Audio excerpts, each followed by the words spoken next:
hey guys ఈ రెండు చూసారా బాల్లు ఈ ఫస్ట్ నేను బాల్లే అనుకున్నా బట్ తీరా చూస్తే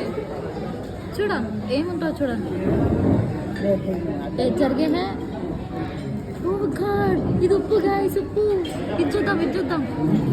ఓ గాయస్ ఇది పెప్పర్ ఇది ఉప్పు ఇది పెప్పర్ నేను వేసుకో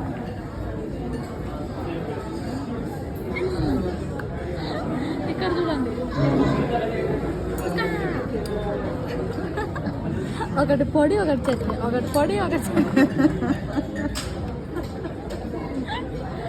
బాగున్నాయి టేస్ట్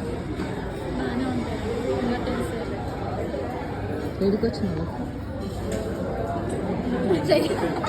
ఏడుకొచ్చిందో కూడా తెలియదు చైతన్య పుట్టుకుంటు అని చెప్పారు చైతన్య పుట్టుకో బంజారా సైకిల్